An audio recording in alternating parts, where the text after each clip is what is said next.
Official bilingualism exists so that the state will provide service in two languages so that the individual does not have to become bilingual to be served by the state. There are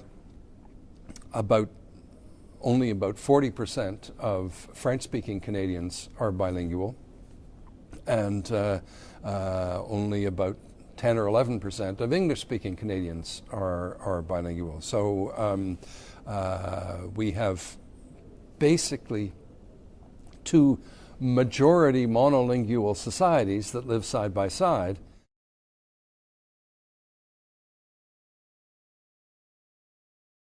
There are roles of being a bit of a mediator between minority language groups and the federal government, of monitoring the degree to which pieces of legislation are fully respectful of both official languages, doing report cards on institutions, responding to complaints. Citizens who feel that their language rights have not been respected can complain to us, so we have this ombudsman's role.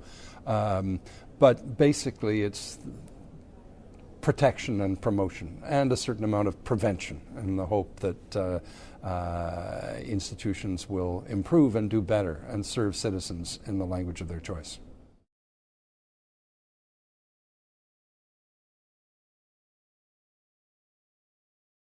Overall,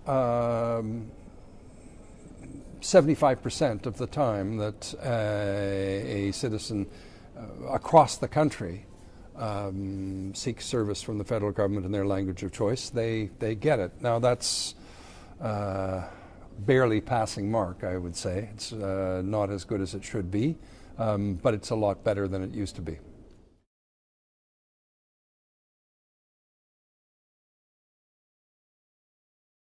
Some municipalities have begun to introduce some requirements that merchants introduce bilingual signs. But overall, the private sector is free to advertise in the language they want, and overwhelmingly that's in English. So I really only have moral suasion. If we get complaints that people have not been served in their language of choice, I will write a letter to the president of the company and say, dear Mr. President, I know that the Act doesn't apply, but you've got an unhappy customer here and you should think seriously about how you can serve your customers in the language of their choice.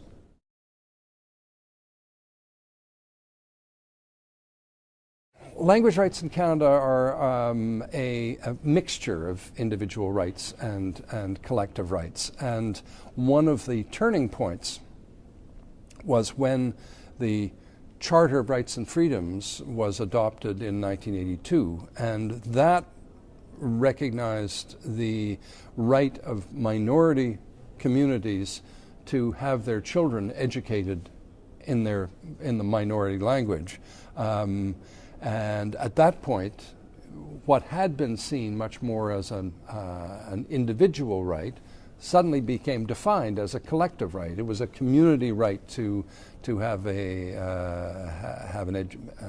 education provided, and it became a much more specific community right when the Supreme Court ruled that this meant that the minority language community not only had a right to a school, but it had a right to a school board. It had the right to control those schools.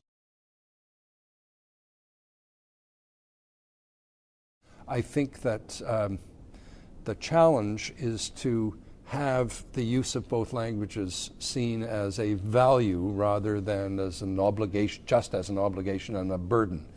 Because in the past, I think it tended to be seen as a burden. You know, here we've got to provide language training for these people, and we've got to classify these positions and make sure that people who are in the positions have passed their test, rather than saying, this is who we are. This is our identity as a federal organization means we offer services in both languages.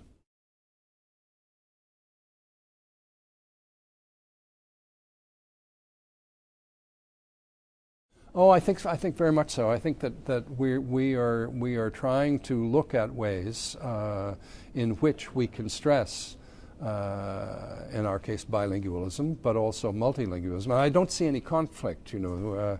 Some people will say in Canada,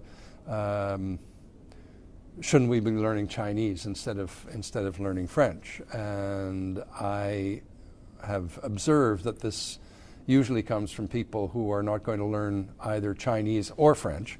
And in my experience, those people who have learned Chinese or Arabic or other languages started out by learning the other official language in Canada. That becoming bilingual is a bridge towards becoming multilingual. It's not a barrier. And I think that the work that Linguamón is doing to increase the understanding of multilingualism, to demystify the learning of languages is very important.